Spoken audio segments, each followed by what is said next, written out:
Gimana Pak? Nama wawancara dokter tentang HIV. Langsung saja ke dokter. Sebelumnya, izin bertanya, berdasarkan pengalaman dokter, bagaimana biasanya pasien yang terindikasi HIV mengetahui kondisinya dan mengakses layanan kesehatan, baik yang datang secara langsung untuk pemeriksaan maupun yang datang setelah muncul gejala. Ini pertanyaan akses layanan ya? Iya. Jadi perkenalkan dulu ya. Saya Dr. Cynthia Marinda ya, merupakan PJ PDP HIV di Klinik Utama SK. Jadi biasanya kita pasien di sini kan nggak banyak karena baru juga kan. Pasiennya itu sekitar 3 orang yang ODIF yang di klinik, karena PDP-nya baru aktif di awal tahun ini ya, awal tahun ini. Tapi mulai ada pemeriksaan screening itu awal tahun 2024 ya, yang aktif screening. Jadi biasanya pasien yang datang ke klinik itu biasanya tanpa gejala deh. Jadi HIV itu dia kan rentang waktunya perjalanan penyakitnya kan 5-10 tahun. Biasanya pasien yang datang itu tidak bergejala sama sekali. Biasanya datang karena kesadaran pribadi atau rekomendasi dari temannya ya, teman atau pasangan yang didiagnosa dengan HIV juga. Jadi secara sukarela datang ke klinik untuk melakukan pemeriksaan. Biasanya ya datang daftar seperti pasien pada umumnya. Kemudian ketika konsul ke poli, baru nanti ada permintaan untuk konsul secara lebih private ya, lebih pribadi. Nah, gejalanya tidak ada. Yang datang kemarin katakan tidak ada gejala. Nanti ada riwayat berhubungan paling banyak riwayat berhubungan, gonta-ganti pasangan. Yang paling sering itu yang datang itu homoseksual. Tapi ada pasien ODIF yang aktif pengobatan di sini kan 3. Tapi yang terdata itu 8 orang. Cuma mengambil pengobatannya di rumah sakit. Yang aktif mengambil pengobatan di klinik itu jumlahnya ada 3 orang. Mereka itu datang kan tanpa bergejala tadi, cuma berkeinginan untuk rapid aja, jadi langsung kita rapid biasanya karena ada riwayat berhubungan seksual tadi, karena gonta-ganti pasangan ya. Ya udah, pertama R1 kita lakukan pemeriksaan. Kalau misal R1-nya positif, maka akan lanjut ke R2 sama R3. Biasanya kita untuk mereka kan untuk mengetahui ada layanan HIV atau enggak di klinik itu biasanya kita publikasi melalui IG atau melalui sosial media pribadi, sosial media saya, sosial media tim HIV, karena kami ada 4 orang timnya kan, ada dokter, ada konselor kan, ada ada lab juga kan, ada apotek juga. Jadi nanti dari konselornya dari Bang Abrar tadi menginfokan ke sosial media sama sosial media klinik bahwa adanya layanan di klinik Pratama berupa pemeriksaan HIV ya secara gratis, karena itu kan program pemerintah. Jadi kita infokan melalui media sosial, TikTok ada juga kan. Jadi dari rata-rata dari situ mereka tahu ya. Nanti pasien kalau datang ke klinik gitu. Satu lagi pasien yang datang itu dengan kondisi IMS, infeksi menular seksual, penyakit infeksi, contohnya kencing nanah atau gonore, kemudian sifilis kan. Biasanya itu yang kita screening rutin. Artinya apa? Kalau pasien-pasien dengan penyakit menular seksual itu wajib kita screening rutin beresiko untuk terjadinya HIV kan. Kalau yang lain nggak ada, misalnya yang diare-diare berlebihan, demam, sering demam, itu nggak ada ya. Memang datangnya dalam kondisi sehat, karena kesadaran pribadi ya. Dok, bisa dijelaskan? Jadi HIV itu kepanjangannya kan Human Immunodeficiency Virus kan. Artinya kan virus yang menginfeksi tubuh manusia sehingga menyebabkan kekebalan tubuh itu menurun kan. Jadi perjalanan HIV itu hingga menjadi AIDS itu perlu waktu. Beda individu beda ya. Biasanya rentang waktu kan 5-10 tahun. Ketika seseorang itu terinfeksi HIV, kontaknya itu cairan ya. Cairan yang paling sering itu darah, cairan sperma, cairan vagina ya. Kalau tanpa cairan maka tidak akan terjadinya penularan. Nah, cairan yang dimaksudkan kan cairan darah, bisa melalui transfusi ya, bisa melalui hubungan seksual. Kalau misalnya yang cairan sperma atau vagina juga bisa jarum suntik, bisa pasien-pasien yang dengan narkotika, jarum suntik gonta-ganti, karena dia ada. Kenapa bisa melalui jarum suntik? Karena kan masuk ke pembuluh darah itu sendiri, intinya ada cairan. Jadi HIV itu sebetulnya tidak gampang menularnya, asalkan dia memenuhi 3 syarat tadi. Yang pertama ada yang keluar dari tubuh. Apa yang keluar dari tubuh? Cairan. Bentuk cairannya bisa darah, bisa cairan sperma, bisa cairan vagina. Artinya itu ada yang keluar. Kemudian cukup yang keluar. Artinya apa? Jumlah yang keluarnya itu banyak virusnya. Kemudian ada tempat masuk. Artinya ada darah yang tadi yang keluar dan cukup, ada yang tempat masuk ke orang lain, pasangannya misalnya melalui apa, misalnya transfusi, melalui cairan jarum suntik tadi, bisa juga berhubungan badan ya. Nah, untuk berhubungan badan ini dia bisa melalui vaginal atau anal, jadi banyak kan. Jadi oral seks juga bisa mempengaruhi. Artinya cukup ya. Kalau nggak cukup nggak tertular juga. Habis itu kalau misalnya HIV itu di tubuh seseorang itu tidak cukup untuk menginfeksi, maka tidak terinfeksi seseorang itu, ya, gitu. Selanjutnya dok, bagaimana mekanisme HIV ini menyerang sel CD4 melalui reseptor dan bagaimana dampaknya terhadap sistem imun pasien secara keseluruhan? Oke.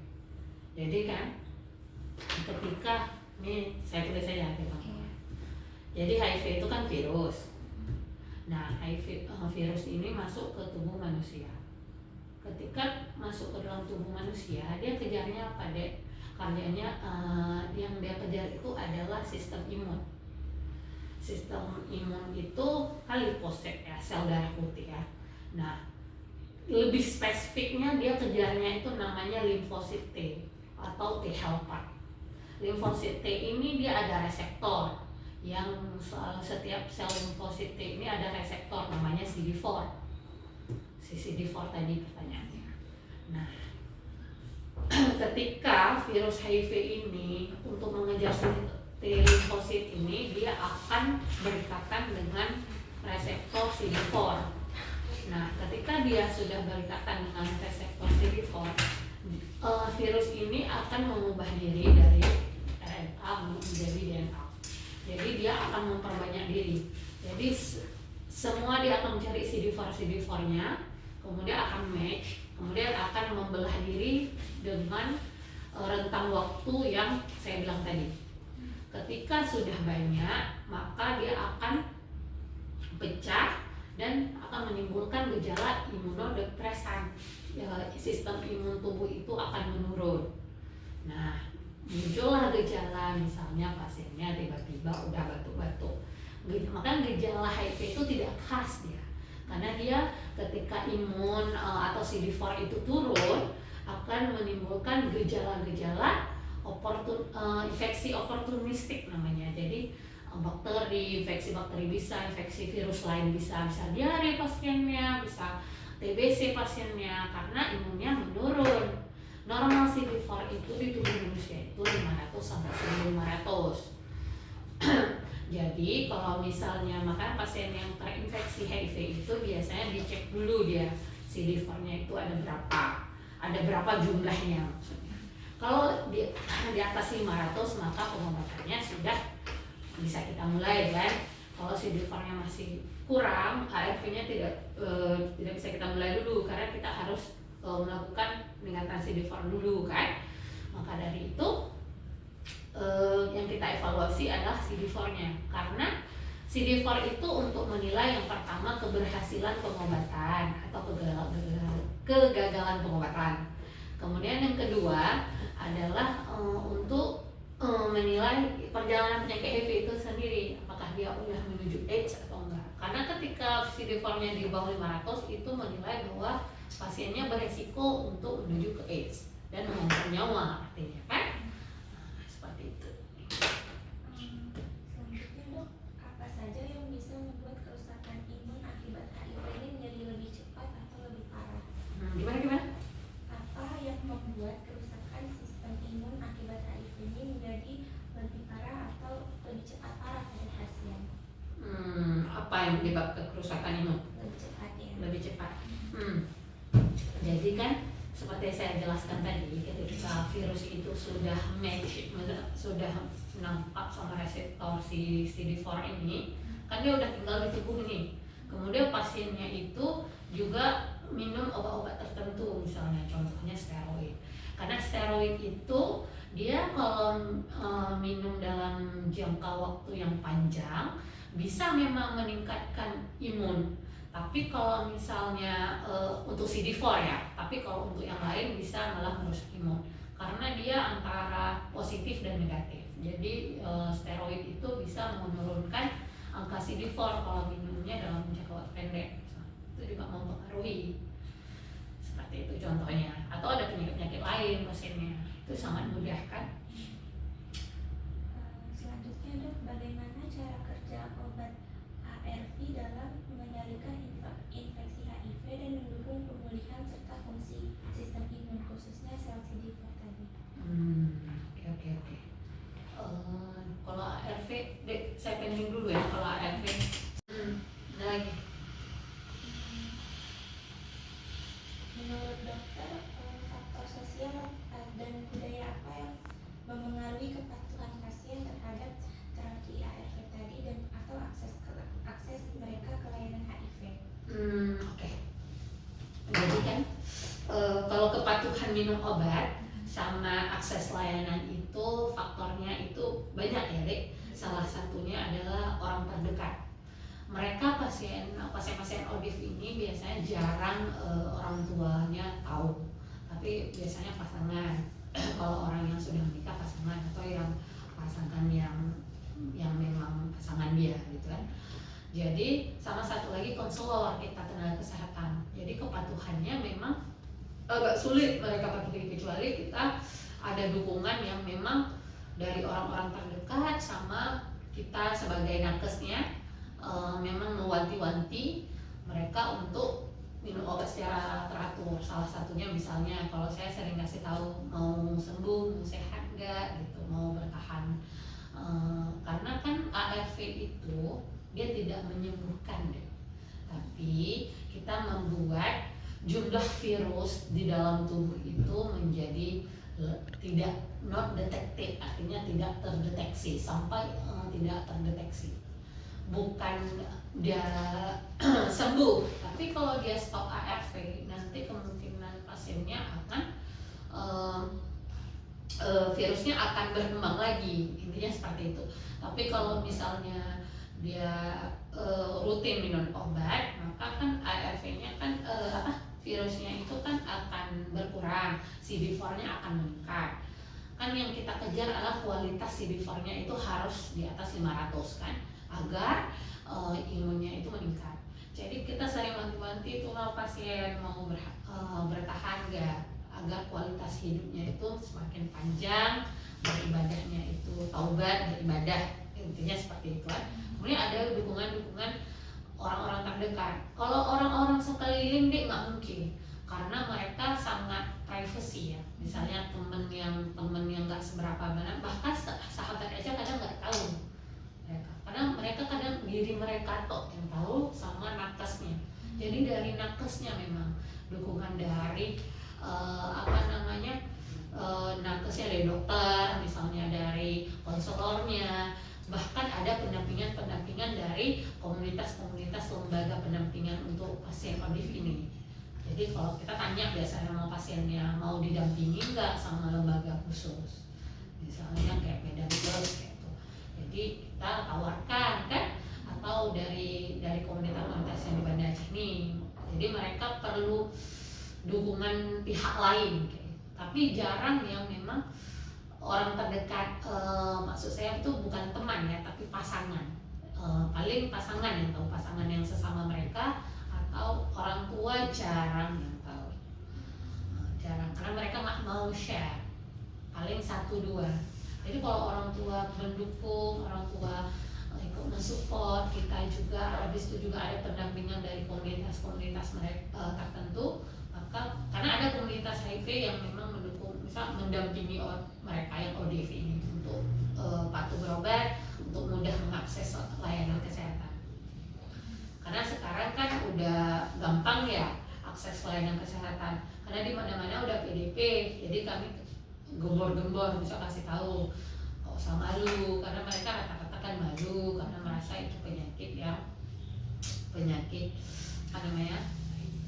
aib lah. Padahal kalaupun aib, kan nggak mungkin nggak berobat. Intinya kan harus berobat. Niat kita sebagai tenaga kesehatan itu gimana caranya penyakit ini tidak menemukan orang baru atau timbul ODIF baru. Jadi cukup ODIF yang udah ada kita maksimalkan untuk tetap sehat dan kualitas hidupnya meningkat. Itu seperti itu. Jangan sampai ada timbul ODIF baru, ada penyakit baru ya. Makanya kan temanya 3-0, jangan ada penemuan baru, jangan ada yang meninggal, jangan sampai ada AIDS gitu. Selanjutnya dok, bagaimana kebijakan lokal dan stigma di masyarakat ini memengaruhi efektivitas pencegahan HIV atau AIDS, dan strategi apa yang dokter terapkan untuk mengatasi hal ini? Stigma masyarakat memengaruhi efektivitas pencegahan HIV.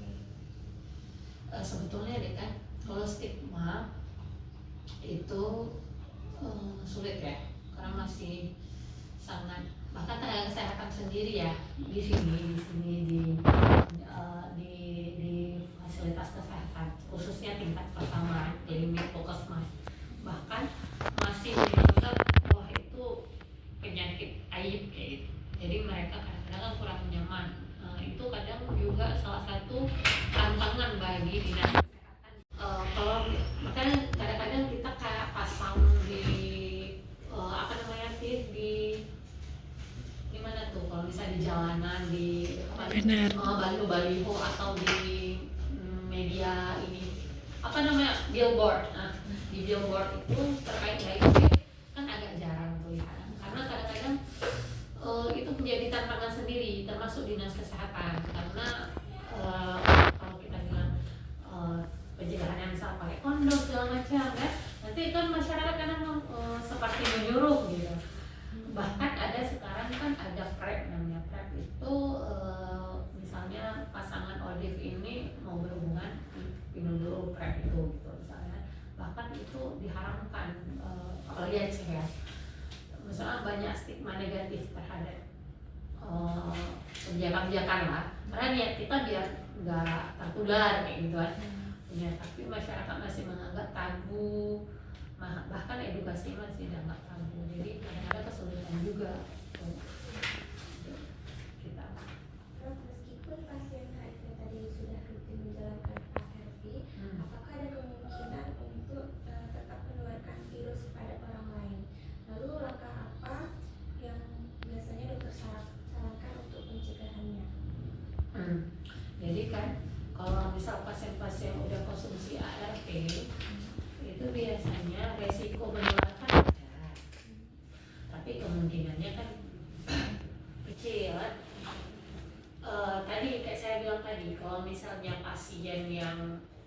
kondisinya rutin, dia tidak skip, tidak bolong-bolong atau tidak lupa, tidak malas, rutin minum obat.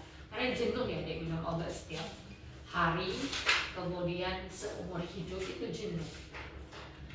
Pasien yang diabetes hipertensi aja jenuh, apalagi yang ARV seumur hidup kan. Sama, hipertensi, diabetes itu seumur hidup. Tapi diabetes, hipertensi masih bisa dipastikan. Tapi kalau ARV 1 hari 2 hari pending, CD4-nya turun, kan virusnya lonjak lagi, gak sama aja. Jadi kalau risiko menularkan itu ada, pasti ada. Karena kan makanya pasien-pasien dengan ODIF ini, pasien HIV ini, makanya 3 bulan sampai 6 bulan sekali itu cek CD4, viral load. Jadi mau kita pastiin virusnya udah semana, CD4-nya udah meningkat atau belum.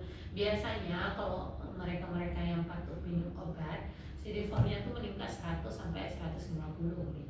Kalau rajin rutin. Makanya 3 bulan sampai 6 bulan tuh harus rajin cek. Tapi kalau misal dalam kondisinya CD4-nya rendah, kemudian juga virusnya meningkat, ketika dia berhubungan seksual ya otomatis itu menularkan ke mereka, ke orang lain, pasangannya, siapapun pasangannya kan pasti menularkan. Nah itu yang kita takutkan. Makanya ada saran-saran pencegahan dari tenaga kesehatan, pakai kondom kah, atau pasangannya PrEP kah, atau apalah banyak hal. Pokoknya intinya kebanyakan tuh PrEP atau kondom. Dok, mungkin ini terakhir ya. Iya. Apa tantangan atau kendala terbesar yang dihadapi dalam penanganan pasien HIV ini di Banda Aceh khususnya, mungkin dari sisi fasilitas, sumber daya atau kepatuhan pasien? Iya. Tantangan pertama dari pasien misalnya, kebanyakan mereka tidak jujur, sulit untuk kita jangkau karena kan mereka komunitas tertentu, apalagi kan homoseksual itu sangat sulit ya. Nggak semua orang yang bentukannya tuh perempuan mereka tuh homoseksual, dan nggak semua orang yang laki banget itu heteroseksual. Kemudian mereka itu nggak jujur, trustnya itu tidak ada, trust ke dokter, bahkan ke tim yang dia datangi, yang dia percaya misalnya ke konselornya, bahkan trust itu masih enggak 100%, masih 50%. Dan mereka paling takut itu ketika penyakitnya diekspos seperti itu kan.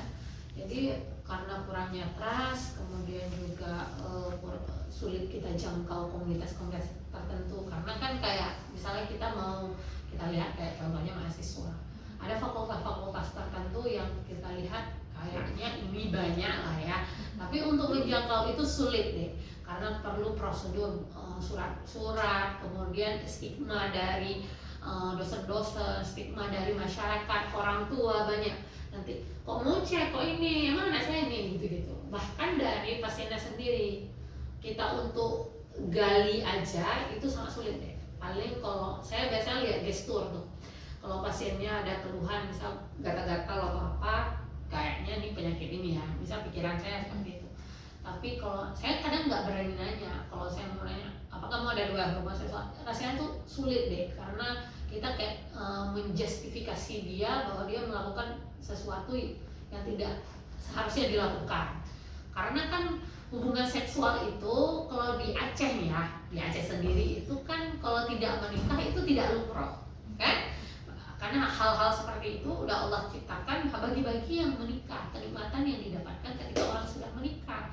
Tapi kalau misal belum menikah kan tidak boleh merasakan itu seharusnya.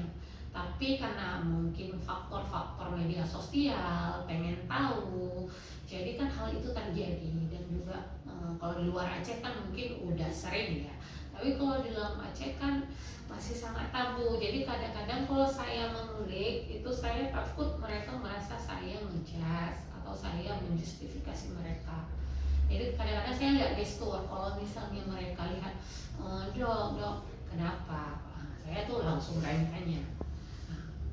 Kalau misalnya agak keperempuanan sedikit, saya agak berani tanyanya. Tapi kalau agak laki atau perempuannya tuh anak cewek misalnya perawakannya tuh agak sedikit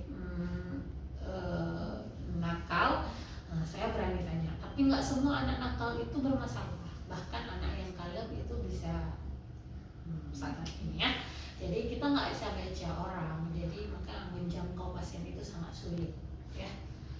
Maka harus punya kenalan, dan pasien yang datang ke sini biasanya punya pasangan, saya punya besok diajak pasangannya ya, ataupun kita tanya misal komunitasnya di mana itu masuk ke mereka tuh sulit ya.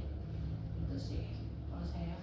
Ada lagi tadi selain pasien ada lagi? Mungkin dari sumber daya. Oh ya, ya sumber daya ya.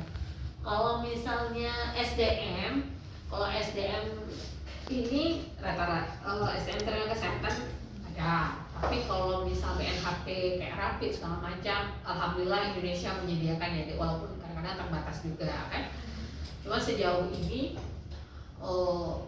masih bisa, misalnya nggak terkendala kali lah, bisa kita jalankan. Cuman yang sulit kita jangkau pasiennya.